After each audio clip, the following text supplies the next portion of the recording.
Hello guys, it's Chris here, and I'm here to do a little guide on how to do the Twisted Marionette, Watchwork, Boss, and Lonar's Pass.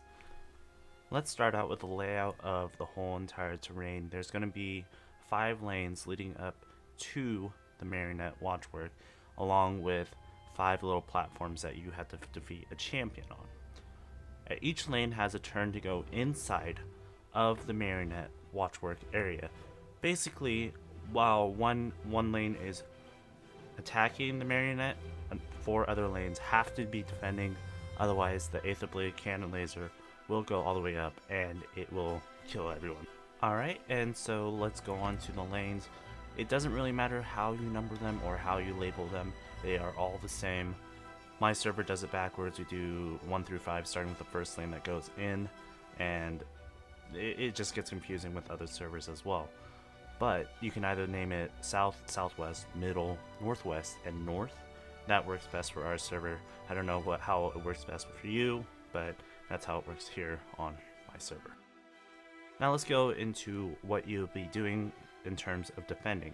Defending, you have to make sure that these champions do not get to the portal, otherwise it will power up the Aether Cannon and it will kill everyone.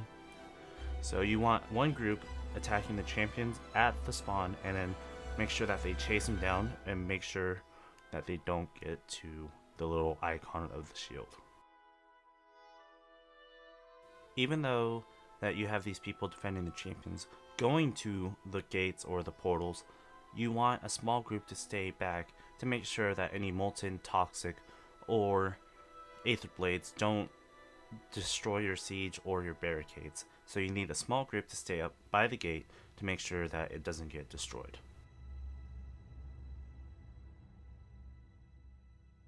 Now that you're inside the gate and you're fighting the Watchwork, you want to make sure of 2 things. You want to make sure that you're not standing in any red and orange attack bubbles. They change the little colors on it. It's a little weird, but you get used to it. For the first boss, for each chain, there's a boss champion. So the first one, you have to make sure that you can attack him from behind, and that's the only way you can hit him is from behind.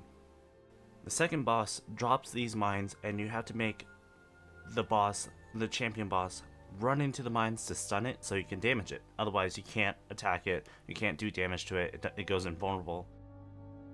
The third boss, I believe, is just a pure DPS, and you just have to DPS it down, make sure you don't die. Watch out for the bombs from the Marionette during that phase. From here on, I don't know what the next 2 champions are because my server hasn't completed it yet, but you're supposed to do 2 more champions for the 2 last chains, and then once you complete the 2 chains, you've won the event, and it is... You want to make sure that you're able to survive into the Marionette thing, and that you can kill these champions, because people who die inside of the chambers on the platforms does not help. You need DPS and people who know what they're doing in order to even complete this whole entire mission. If you get the first 2 chains, that means you have 3 more tries afterwards if you have enough people on the server and doing it. And also, don't forget to use your food buffs, and your maintenance oil or sharpening stones. Either or, it helps a lot when coming to DPS, coming from a PvE guild that I'm in. Other than that, guys, it really isn't that hard. You just gotta figure out who's gonna go in, who's gonna be defending, and you guys should be fine. And I thank you all for watching. This is my first guide. I will come out with more guides, maybe for the jungle worms as well, because I understand how the mechanics behind it, and maybe a video would help people figure out how to defeat this. Alright guys, that's me, Chris, I'm out, and I'll see you guys next time.